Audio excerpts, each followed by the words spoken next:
what's stopping you? Are you too tired? Didn't get enough sleep? Don't have enough energy? Don't have enough time? Is that what's stopping you right now? Don't have enough money? Is that the thing? Or is the thing that's stopping you, you? Excuses sound best to the person that's making them up. Stop feeling sorry for yourself. Get off the pity potty. Telling everybody your sad and sob stories, trying to get people to show up to your pity potties and your pity parades. If you ever see me in a Rolls Royce, a 6 or 7 star hotel, living my life to the fullest, don't get jealous of me, because I worked my ass off to get it. Nobody handed me nothing. Wake your ass up. Awaken the beast inside. It's game on. It's go season. It's time for you to take advantage of the access and the resources that you have in your country and your community. You got a problem with your life. You got a problem with your environment. Do something about it. If you want it, go get it. Recognize the excuses are not valid. They're conjured up. They're fabricated. They're lies. And how do you stop the lies? You stop the lies with the truth. That the truth is, you have time. You have the skill.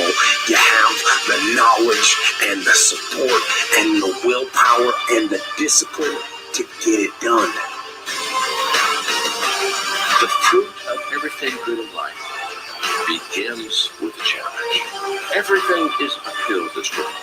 And it's not going to come to you, and it's not going to fall in your lap, and it's not going to be something that, oh God, it just was so simple. It's always going to be difficult. If you want it, you gotta go get it. This is your chance. This is your shot. This is your moment. This is your time. This is your place. This is your opportunity. This is my time. This is my moment. Tomorrow. Ain't no such thing as tomorrow. We only got today. It's your dream. If we want to have it, we jump one up and make it happen. If we want to have it, rise and grind. You still got work to do. Stay on that basketball court. Stay on that football field. It's grind season, bro.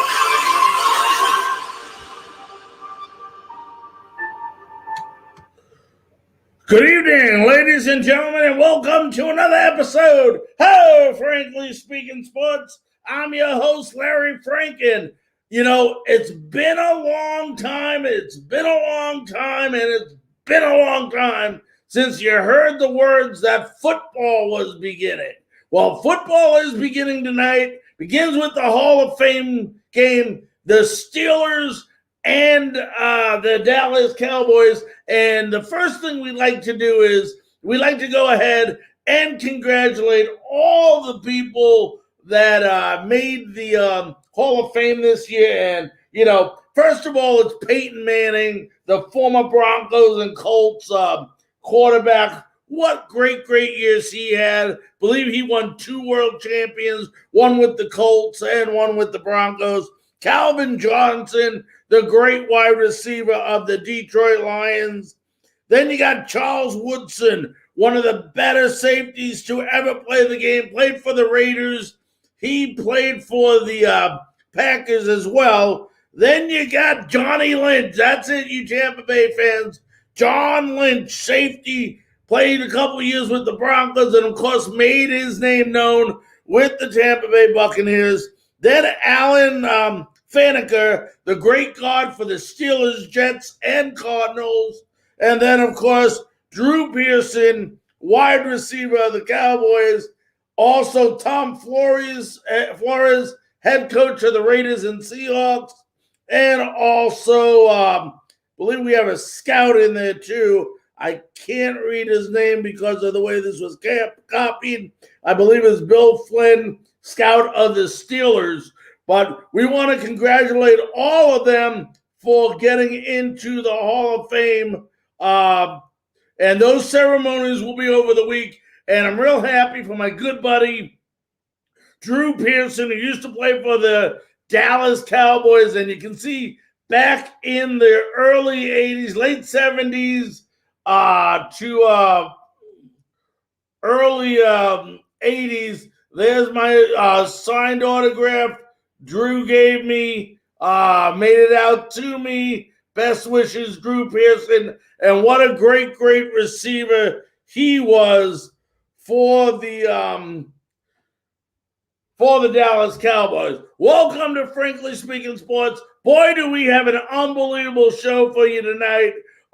In about 30 minutes, we're going to go ahead and have Keith Engel of TGI Sports. He covers the Yankees. He talks about the Patriots as well. So we're looking forward to having him. He's been on our show before. Most of you do know him. So we're excited about having him on the show. But tonight, we're going to start with some NFL football. And later on, when Keith comes on, we'll talk some baseball. But, tonight it's the Cowboys. It's the Steelers. Both teams, struggled last year. And, it was kind of upsetting to me because last year, my two teams to make the Super Bowl, I had Pittsburgh playing the Tampa Bay Buccaneers and the Tampa Bay Buccaneers winning. Although I got the Super Bowl champ right, I didn't get their opponent correct. Instead, it ended up being, of course, the Kansas City Chiefs. But the one thing about the Pittsburgh Steelers, and tonight, you're not going to see a lot of the starters playing in this game. But when you look at this team, this is a team, the Pittsburgh Steelers, that basically ran out of gas last year. They were 12-0, and then they had that, I think they were playing Baltimore, who ended up having a bunch of guys that had COVID, and the game was delayed a couple of times, this and that. But at the end of the day, and this is why I'm surprised Big Ben didn't retire. Big Ben lost his gas last year after Game 12. He was completely out of gas, couldn't play anymore. He was whooped. And, I'm sorry, Pittsburgh Steelers fans, but you are in for a rough year this year if Big Ben plays the way he did last year. I mean, Big Ben looked tired. And, that was a 16-game schedule, folks. This year is 17. Then you got the Dallas Cowboys on the other side of the spectrum who can't find a way to win. If you put that team on paper and you look at the team on paper, that's a winning formula. That is a winning team. Unfortunately, they keep finding ways to lose, and I don't find that being any different in the NFC East again. When you look at that NFC East, and we'll do our show, later on this month, when we break down all the divisions, we'll be talking about the NFC South. But just for quick reference, I see the Giants winning that division this year. A lot of people think I'm crazy, but that's okay. A lot of people thought I was crazy when I said the Bucs would win the Super Bowl. A lot of people said I was crazy a couple of years ago when I said the Jaguars would make the AFC championship versus the New England Patriots. Crazy's okay, but I'm right. So that's all that matters. And at the end of the day, in that division, it's a very weak division with two young teams coming up, the Giants and Redskins. And like I said, we'll talk about this on another day. But the one team I refuse to root for in that division will be the Philadelphia Eagles. When you had, when Doug Peterson gave up on his players, took it upon the fans and gave the fans, and just decided to lose that game last year, it nauseated me. I mean, he showed he didn't care about anyone but himself, and he deserved to get fired, which he did. So that's the real quick intro there. But we're going to talk about the NFC South. And when you look at the NFC South, you look at this division, and everybody obviously talks about the Tampa Bay Buccaneers. And people go, well, Larry, why are you talking about the NFC South? Let me explain this to all the fans that are listening on my show. I'm going to try to talk about as many teams as possible. But tonight, you got to remember, we are based in Charlotte, North Carolina, where the Carolina Panthers are. Okay? I lived in Florida for 36 years, home of the Tampa Bay Buccaneers. So obviously this division, until the fan base wants to see something else, is going to dominate a lot of the conversations that goes on. And we'll talk about the AFC East sometimes. We'll talk about the AFC South sometimes, and so on when things are going on. But tonight, we're going to hear from different people on different teams in the NFC South, and we're going to talk about it. But, the one team that I think is going to struggle a lot is going to be head coach Arthur Smith and his Atlanta Falcons. You got a division where you have the Super Bowl champs, the NFC South champs, and you got a young and pesky Carolina Panther team, which we'll talk about in a few minutes as well. But, the one team that doesn't look to really have improved itself much during the offseason is the Atlanta Falcons. And I look for the Atlanta Falcons to go ahead and struggle against this, again this year. You got to remember 6 of their opponents come versus Carolina twice, the Buccaneers twice, and the New Orleans Saints twice. And for any fan that belongs to the NFC South, no matter which of those teams, you can't argue about the schedule because every single team in that division plays the same schedule except for one game, which is an equal opponent from the other conference. So nobody can bitch or complain about equal schedule. You have an equal schedule here and the opportunity just like your other team. Let's see what Arthur Smith has to say about the expectations for this upcoming season with the Atlanta Falcons. Can you explain what maybe that means? Because he wasn't really specific with that. What does that mean when you feel like you guys have had? Yeah, Michael, I appreciate the question. And the thing is, it's very, very subjective terms, right? So you guys are out there at practice every day. We went through, an outbreak last year when I was in Tennessee, and a completely different time when there wasn't vaccinations. We're in a completely different environment right now. So, I'm not going to go into any more comments, but it's pretty obvious. You guys come out here every day for work, you would know.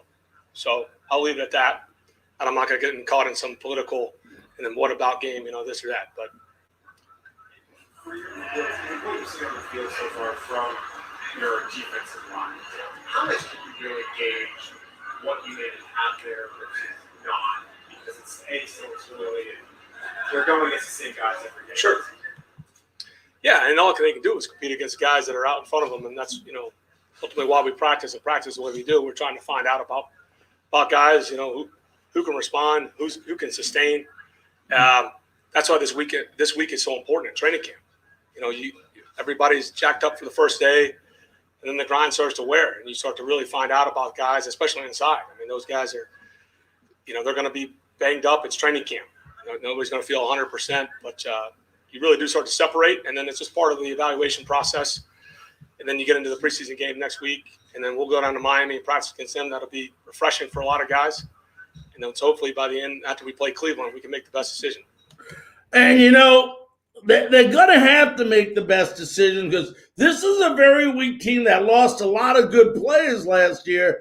And, when you listen there, you can tell that there's a lot of questions to be answered in Atlanta this year. So this team does not, anything more than 4 wins for this Atlanta Falcon team, I think is stretching it. I'm sorry, Atlanta fans, but that's my honest opinion. Now, there is a team that, when you look at, let's talk about the Carolina Panthers, and one of the guys that is happy to be back in camp this year, he's healthy, he's looking great, is Christian McCaffrey. But, the Carolina Panthers are a young team with an explosive offense but they got some questions. We talked about this. How good can Sam Darnold be? Right now, nobody can look at me and say that Sam Darnold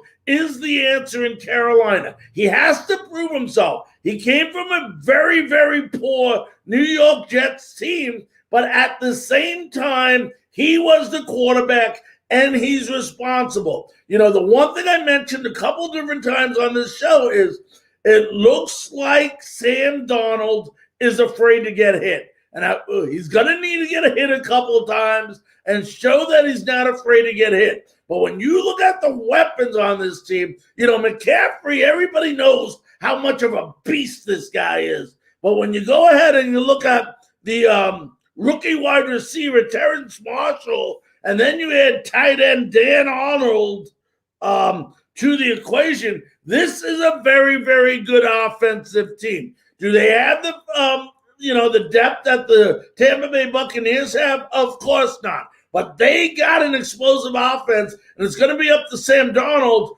on how accurate he could be. But don't be surprised if you see a lot of Sam Darnold to Dan Arnold. Imagine trying to say that fast a couple hundred times. But this is a good team, and their defense is very, very good.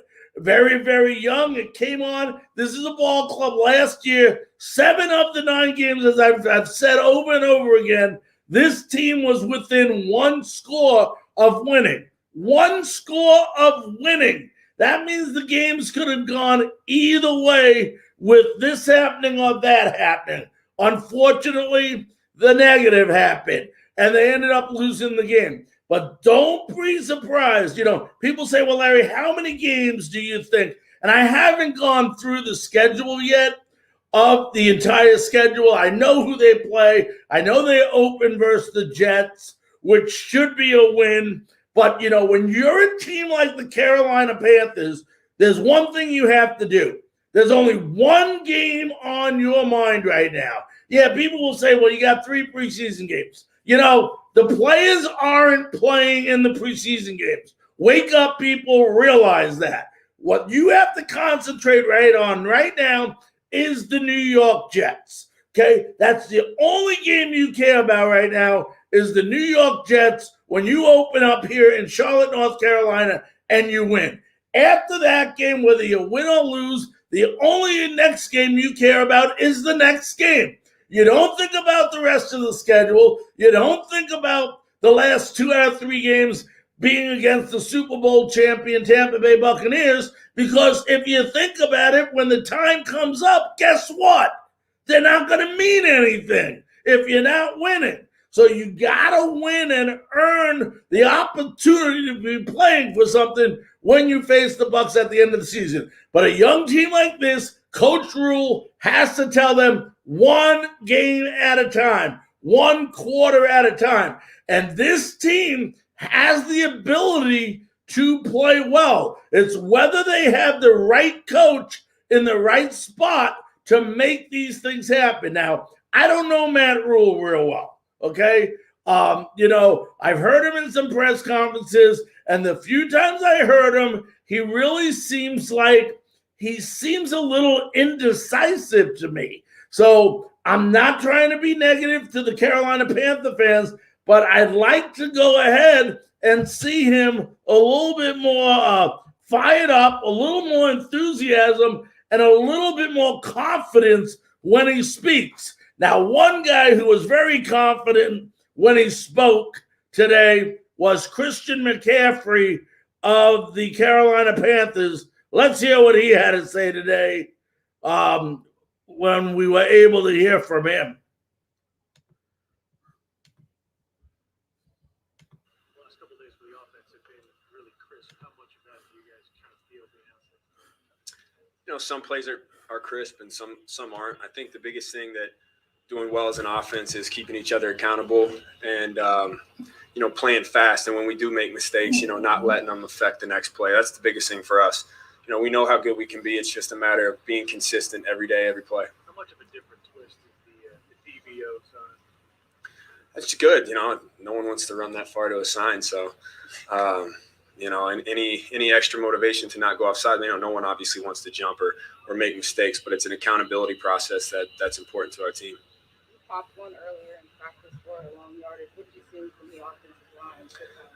Yeah, the O-line's been unbelievable. I think it's just fun to be around these guys. Obviously, I think they've been playing extremely well and making it easy on us. But the communication in the meeting rooms, letting me know what they see, from Coach Pat down has been just excellent. So I'm lucky I got these guys, and I'm excited to continue to work with them. Yeah, and that's the thing Christian McCaffrey said right there. How good is this O-line going to be? And they're looking very, very good so far in camp. Now, that's just camp, and once again, it's not a negative comment, but I want to see that translate into playing in the game. In the game. And, you're not going to see a lot of these guys the first week. Second week, with only 3 games, you'll see them. Third game, you won't. So they got to get ready for this New York game. But there's a lot of excitement in Carolina, and I'm not going to predict right now the amount of games they win, but I will tell you this team it can't be 500, I guess, in a 17-game schedule. But this team has the ability, if they can fix a couple of things from last year, don't be surprised if this Carolina Panther team squeezes in maybe to a wild card spot this year. We'll never know, but we'll keep you updated. And as the weeks go on, we'll be talking to people from Carolina, but we do want a special station. And let me see if I have it here. Yeah, I do. Nope, not there. Let's see. There we go. Want to remind every single person that's in the Carolina area that tomorrow night is Fan Fest, 7 p.m. Carolina Panther fans can enjoy a night of football, fireworks, and fun at the team's annual Fan Fest presented by Dame LaTrucks North America at the Bank of America Stadium on Friday, August 6th. Tickets to FanFest are $5, and you can get them at Panthers.com. At FanFest, you'll be able to see the Panthers practice on the stadium field and enjoy performances by, listen to this, Top Cat, Superior, Percussion, and the Black and Blue Crew before the night accumulates with a spectacular fireworks and laser show. Panthers partner Morris Jenkins will provide a DJ for the evening's festivities, and Damo Trucks North America will provide fans with LED glow sticks. Here's the rundown of the schedule. 5:30 gate opens. 6 o'clock on-field entertainment begins. 7 p.m. practice begins. And 9:15 p.m. the firework laser show begins. Tickets to FanFest will be limited to 6 per account and will be mobile delivery only. Have any other questions? Go to Panthers.com. Now, the Tampa Bay Buccaneers right now, are the team everybody's looking forward to repeat. You know how hard it is to repeat. Repeat. It's very, very difficult for any team to go ahead and repeat and win a championship. Well, the same is going to hold true for the Buccaneers. Everybody's penciling in the Tampa Bay Buccaneers are winning another Super Bowl because they brought back the same team.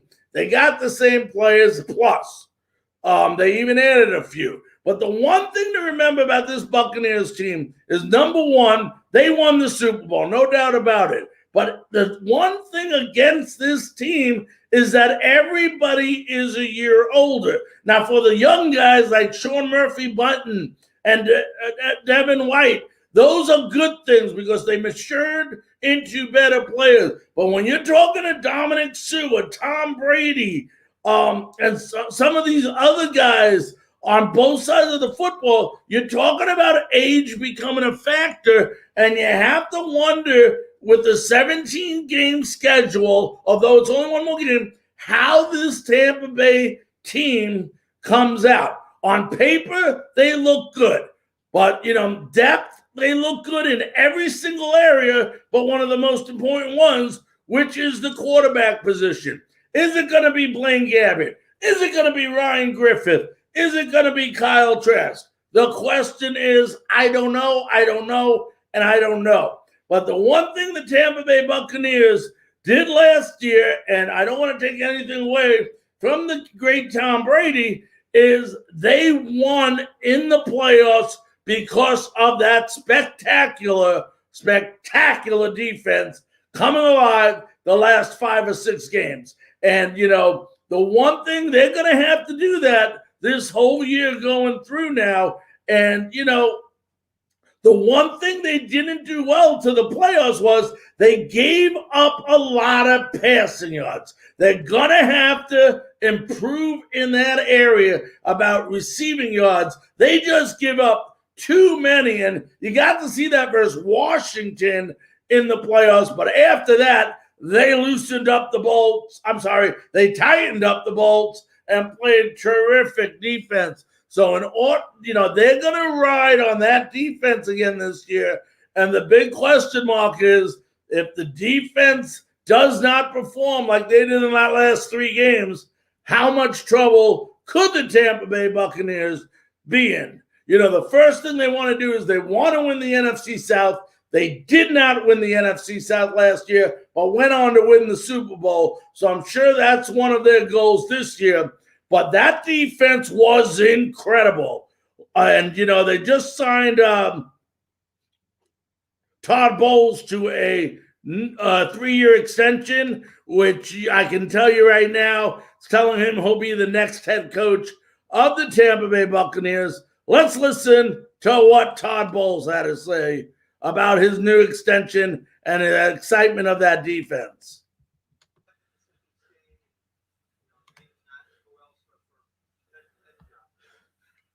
Like I said, I love it here. You know, got a great group of coaches that Bruce has put together. We got some good players. They're great to work with. I love the area and the camaraderie. So it's not about being the head coach. It's about being the best coach and the chance to succeed and be happy. And I'm happy here. I have the desire to get my team ready. I don't look for the next job. You look for the next job, you don't do the job you have. If something comes up at the end of the year, then that's a discussion. Right now, it's the furthest thing from my mind.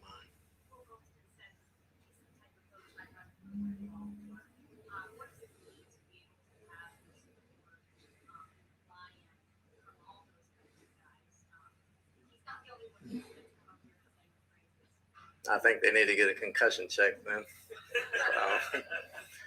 No, but we have trust on both sides of the ball with the coaches and the players. We coach them hard, and they understand it's not personal, and they respond. They make mistakes, we correct them. We make mistakes, they correct us. So, you know, it's a lot of open dialogue and a lot of trust, and we kind of build from there.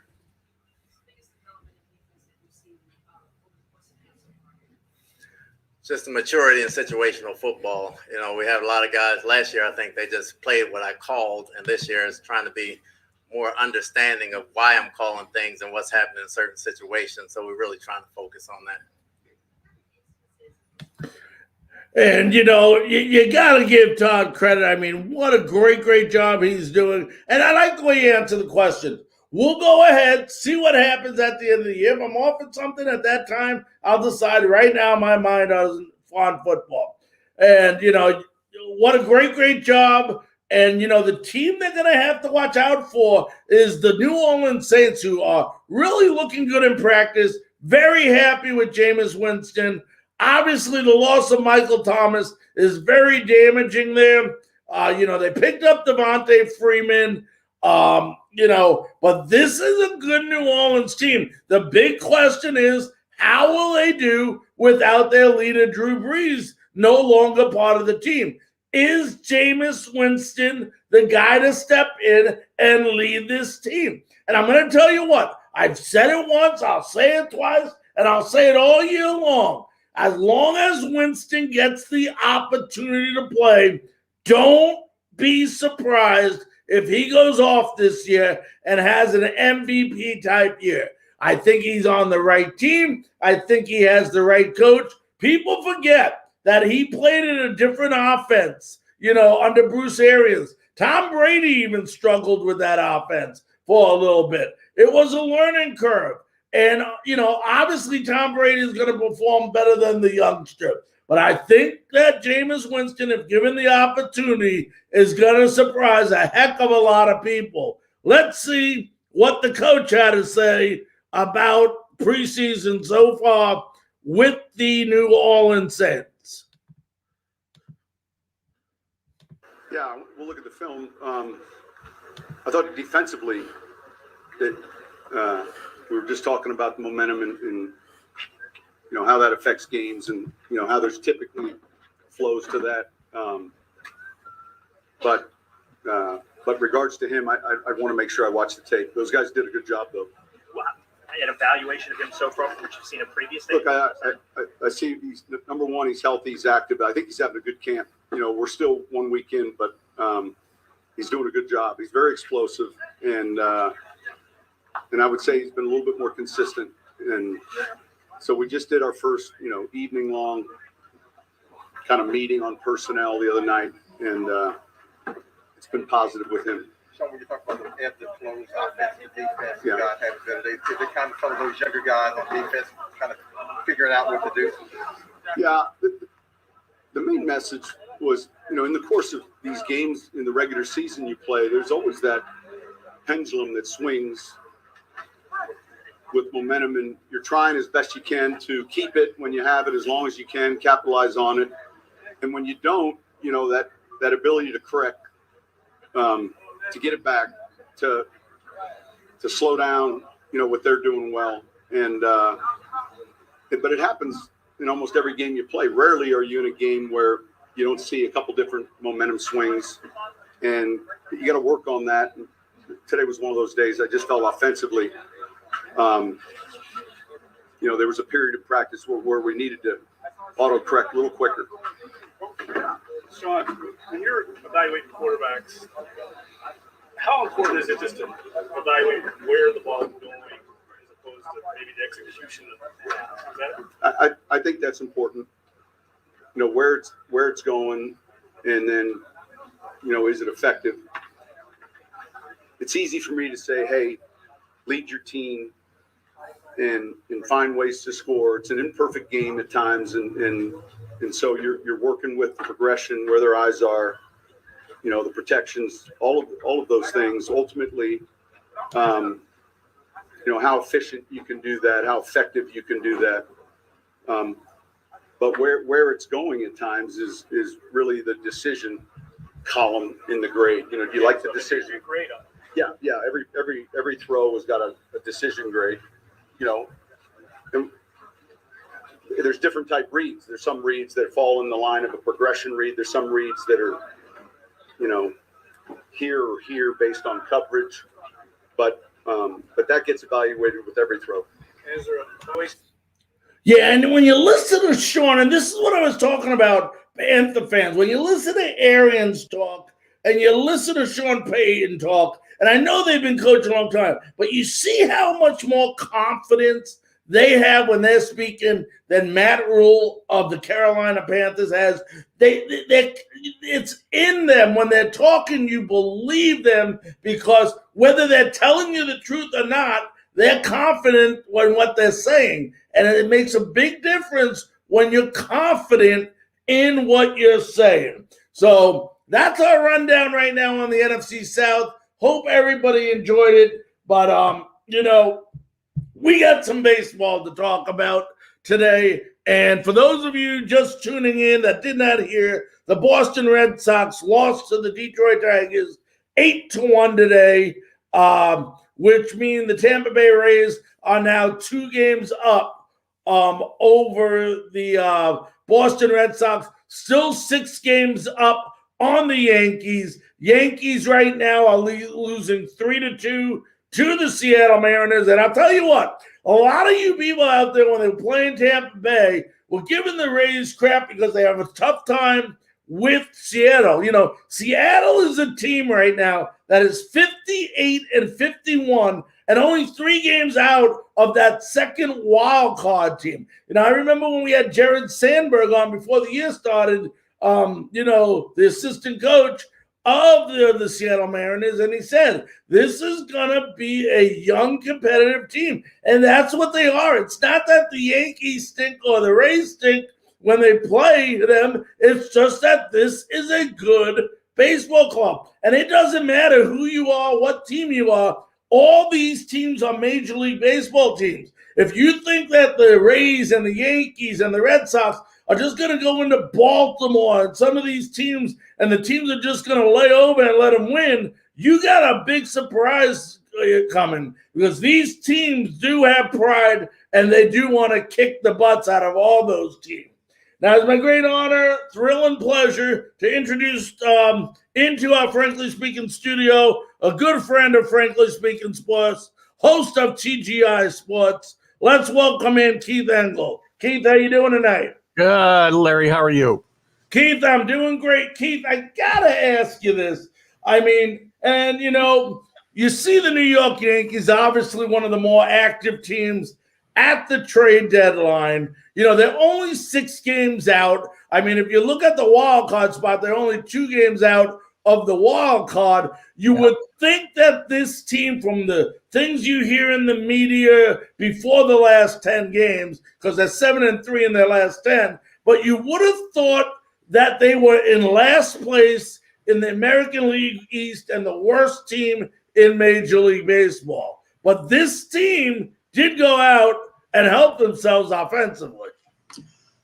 They did, definitely. I mean, the lineup was way too right-handed, obviously, as we all know. And in Yankee Stadium, you need big left-handed bats to be successful, at least historically.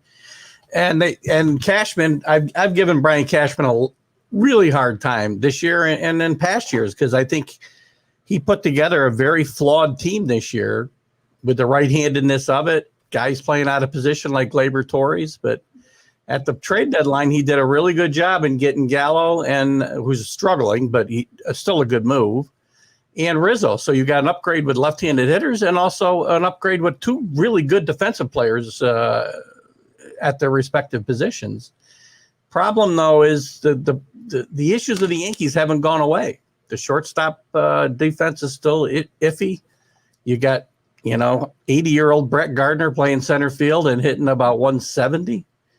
And Gary Sanchez still behind the plate, which is still problematic. And now they're ravaged with COVID. Though it seems like everybody in the team has had COVID in the last couple of months. But, Larry, they improved the team? Absolutely. They got a better chance to make the playoffs than they had before the trade deadline. But I don't think this is a team built to do well in a postseason. Because you've got guys with big holes like Gallo can be pitched to, Stanton can be pitched to, and all the other issues that I just mentioned. So, well, you know what? There's another issue, Keith, and I don't think we haven't hit on it yet. But you know what? Pitching and defense wins championship. And when you look at this Yankee team, they got 5 or 6 of their starters on the IL. They have no starting pitching right now, and there is no way. And you know what? That they have a chance of going far, even if they want to make it as a wild card with that depleted starting pitching. Yeah, even before they all got hurt. I mean, you had Cole was pitching very well. Talian's pitched really well the last month. He was I think he was a player of the pitcher of the month in the American League. But that's after that. You got Jordan Montgomery who pitches, and now he's got COVID, by the way. But he's a good pitcher, but he's a 5-inning pitcher. He eats up your bullpen. And Cashman, again, I just gave him credit, and now I'll go the other way because he made one of his patented Brian Cashman moves for a left-handed pitcher that can't pitch. Haney's a nice player, I guess, but he's got a 5.69 ERA. This is AJ Happ all over again in my mind. And he's not going to help this pitching staff. You're right. Pitching and defense, Larry. You go back to the Yankee dynasty in the 90s. They didn't have guys hitting 50 home runs and that type of thing. They had really good defensive team, solid pitching, good defense, and timely hitting. This team does really none of that right now. I mean, yes, they played better the last 10 games, as you said, but except for the last couple games against the Rays, we've beaten up on the Marlins and the Orioles. So, well, and give credit where credit's due, because those are teams you should beat up on, and Agreed. they did what they needed to do. But let me ask you this, first of all, and we can agree to disagree, but I'm a firm believer that they have the wrong guy leading this team right now in Aaron Boone. What is your thoughts on that? We won't disagree on that. I liked Aaron Boone. I liked the hire when they did it, but Aaron Boone has showed me the last year and a half, because last year the same kind of things were going on. And he doesn't hold guys accountable enough.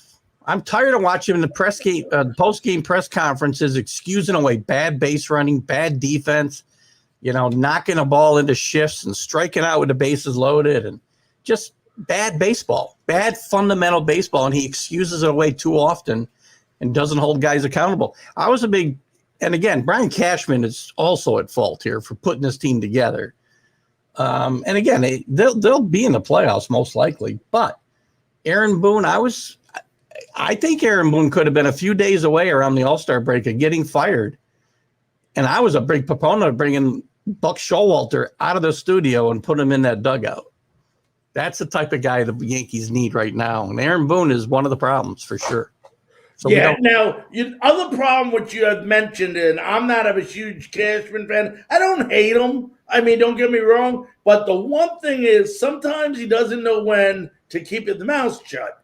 And another incident happened where, if you haven't heard yet, where the question was asked if they bring Rizzo back next year. Here you have a guy that has come over to New York.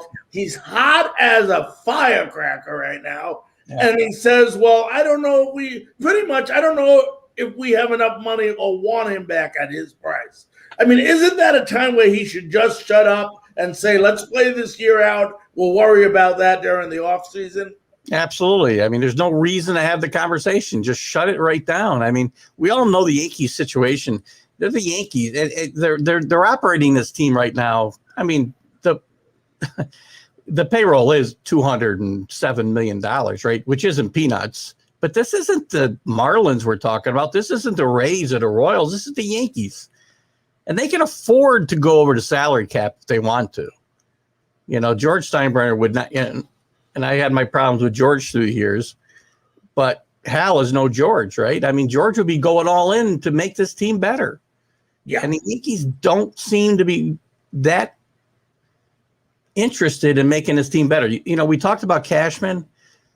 Brian Cashman has had this team in a World Series once. They won one time since 2003. The Rays have been there more times than that. The Marlins have been there more times than that.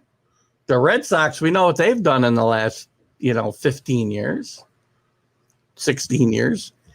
It's just New York City, you just cannot go 20 years and be in one World Series and be the GM of the Yankees, in my mind. Are the Yankees losing some of the fan base to the Mets? They will. That's happened historically. I'm a huge Yankee fan, always have been. I will not, I'm not going to go to another team. Certainly not going to go across town to the Mets. But it's happened historically through the years that, when the Mets get good and the Yankees get bad, the Mets stadium fills up more than Yankee Stadium does. And the Mets right now, I think, have they're in first place. I mean, their record's about the same as the Yankees. So, I mean, is the team that much better? Probably not. But I think the team's put together better when they're healthy and hitting than the Yankees are. And it's a team that's probably built better to win. They got great pitching. If DeGrom stays healthy, right? Yeah. They got really good defensive play at shortstop anyway. Up the middle, they've got very good defensive play. And, right now, I just think it's a better brand of baseball the Mets play than the Yankees play on a night in and night out basis.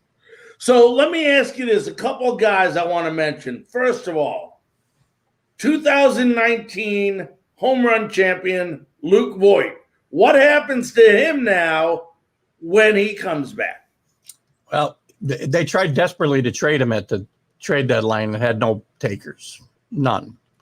When he's played this year, which hasn't been often, he has been very ineffective. So he's going to play, some, and Rizzo's going to play first base. Right.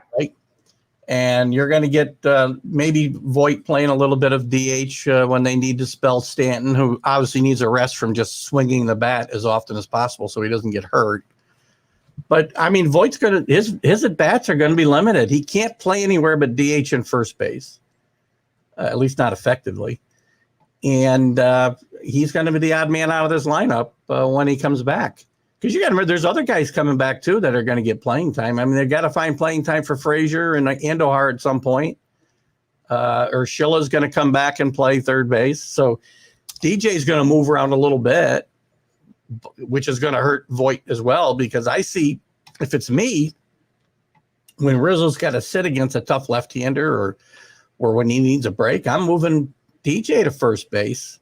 Right, Tyler Wade's played pretty good. I got Andujar I can play at third base. I got Urshela I can move to shortstop and move Torres back to second base when I got DJ moving around. Yankees have more flexibility than they had before, and Voit, I think, is the odd man out. And, when you have that type of flexibility like you're talking about, and Keith, you're right on. These guys are all great players. Yeah. But if you got that kind of flexibility and can't win, it's got to be the manager's fault, because you have different plugs on different night you can do if somebody is not hot. So there's just no excuse. The other question, and it's come out, and a lot of people are asking, it's a hell of a question. Joey Gallo with the Yankees. Could this mean the end of Aaron Judge? It's possible. I think everything is on the table as far as this team in the off season, because they've got to improve so many places. Larry, they got to get better behind the plate. You've probably seen the end of Sanchez. In my mind, he should have been traded last off season. This should have been addressed during the off season. Gary Sanchez, I've heard guys in the last few weeks, and I hate to sound like I'm bashing the Yankees because I love the Yankees, but I'm trying to be a realist as well, right? And I've heard people say in the last several weeks how Gary Sanchez has rebounded, and I'm like, he's hitting 220. If the benchmark is hitting 220 and he's going to have 18 home runs and 50 RBIs, well, yeah, I guess he's rebounded, but that's not what they expected out of Gary Sanchez. Right. And his value is just plummeting. I think they should have traded him at the trade deadline, because his value may be higher than it's going to be ever again. Absolutely. And, when you look at this team now, and you keep mentioning the offseason with different guys, but once again, they're not going to be able to get a more powerful offense than they just put together.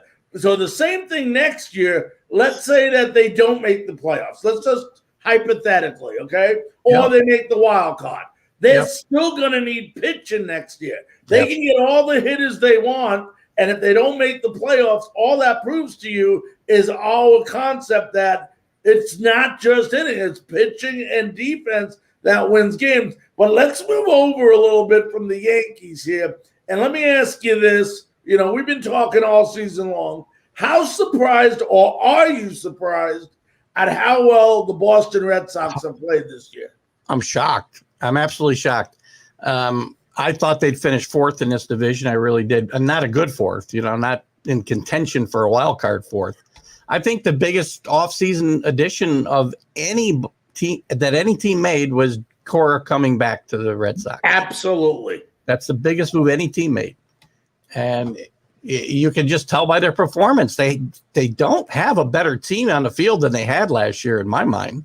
Some guys are playing better ball, yes, but I attribute that to Cora and the way he approaches the game and puts guys in positions to succeed. So, and just what you said, Keith, again, going back, is here's a team that had players that had the ability to play the game, but they didn't have the right leader. You put the right leader in who can motivate and develop some of the young guys and get the best out of these players, and look what's happening in Boston. Agreed. He's done a great job of the pitching staff too. It's still a little iffy, right? And hopefully they'll get, well, for their sake, hopefully they'll get Sale back here sometime late in this month. But that's not a tremendous pitching staff, and he's done a great job navigating and getting guys in and out and putting them in the right, as we just said a minute ago, in a position to succeed as best they can, right? And that's all you need to do today. You need pitch. You keep saying it, and you're right. Pitching is what wins today. Everybody wants Rob Manfred, and everybody else wants to see home runs in 98 games. Well, pitching still will win, in the playoffs. You saw it with your team last year, the pitching and the defense, and look at as a Yankee fan and seeing as much as I see of the Rays all year, you have to be impressed with what they do year after year with one of the lowest payrolls in baseball and continue to trade their best players and come up with more guys just to fill those holes. And it's the way they play the game too. It's not, they don't have big stars, but they got guys who have a role and know their role.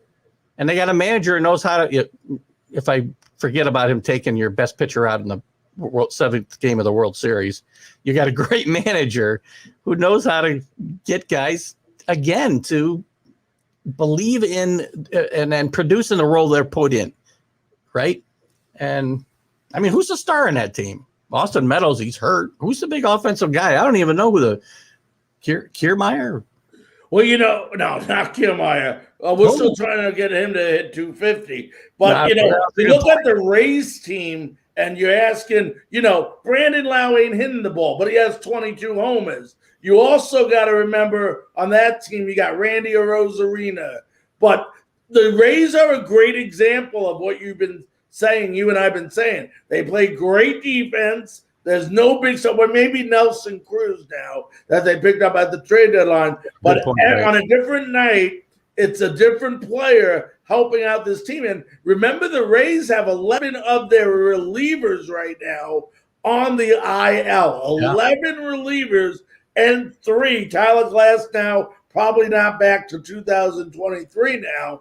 So, it gets me into the next question is it's a tight race. Yankees are only 6 games back. And I say only because 6 games back at the beginning of August is not a lot. You and I know that.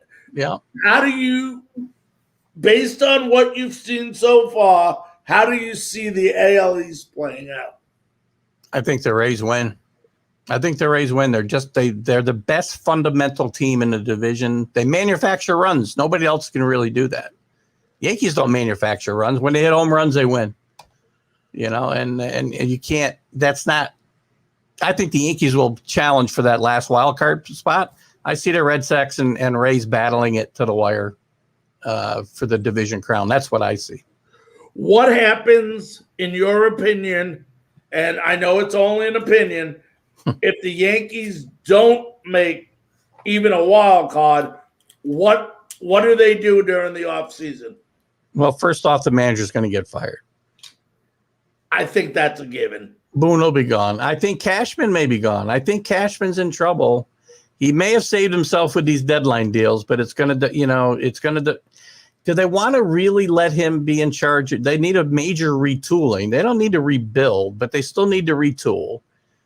And it's a question mark whether they can keep Rizzo. It's a question mark whether Gallo's going to be able to perform in New York. We don't know. You never know, right? It's a different. You're right. You're right. Come to New York to play than any place else. He could hit 50 home runs, or he could be a bust. And I don't know that I want to leave the keys in Brian Cashman's hands for this retooling. They've got to get deeper, healthier pitchers. You know what? We all knew what was going to happen with Corey Kluber. He's a great pitcher if he's healthy and pitched a no-hitter, but it was a matter of time before he was going to break down. This is the Yankees. You got to stop going with bargain basement guys, and you got to get some quality innings in there. You need to improve the catcher. Sanchez has got to go. They need a catcher that can play defense and just hit a bit. He doesn't have to hit a ton. Just don't embarrass himself there. You got to find a way I love Torres. I think Torres can be salvaged, but he can't be salvaged as a shortstop. Right. His problems at the plate this year, to me, are a direct. One of the direct reasons for it is that he's having so many problems at shortstop. and it's affecting his hitting. Get him back to second base. Where he's comfortable. Yep, I agree. So again, you got to get deeper in the outfield too. I mean, Rizzo's gonna, a lot's gonna hinge on whether they do bring Rizzo back or not. Because if he doesn't come back, you've got some, Voit will probably have some value in the offseason. Sanchez will have some kind of value. But you've touched on something earlier, Larry, that everybody's got to keep their eye on. It's entirely possible for them to be able to put this team together the way it needs to be. They're going to have to make a big, big move. And the only big, big move they got to make is Aaron Judge. That's it. So, and yeah, if you're going to get a quality pitcher, you got to give up something quality. I love the guy. Don't get me wrong. He's a great player when he's healthy, and he gets it, right? He plays the game the right way. He reminds me of Derek Jeter in a lot of ways, right? He's got more power and such, but I mean the way he carries himself. And I hate to see him go, but I don't know if the Yankees can really improve as much as they need to in the places they need to without potentially moving them. Keith, anybody on your radar you can think of, if, and I know we're talking hypos here, but that you would like to see at the helm of the New York Yankees if they're available? It'll sound crazy, but I'd like to see Buck Showalter in that dugout. I really would. I know the Buck's getting a little long in the tooth, but I think Buck has learned a lot through his career. And I think Buck's the right guy for this team right now. Another name that came up, and I wasn't a big fan of his when he was with the Mets. Once again, he did all right. Is Willie Randolph. What do you think of that? Yankee fans would love it. I don't understand why Willie's never got another chance. I'm confused as anything by that.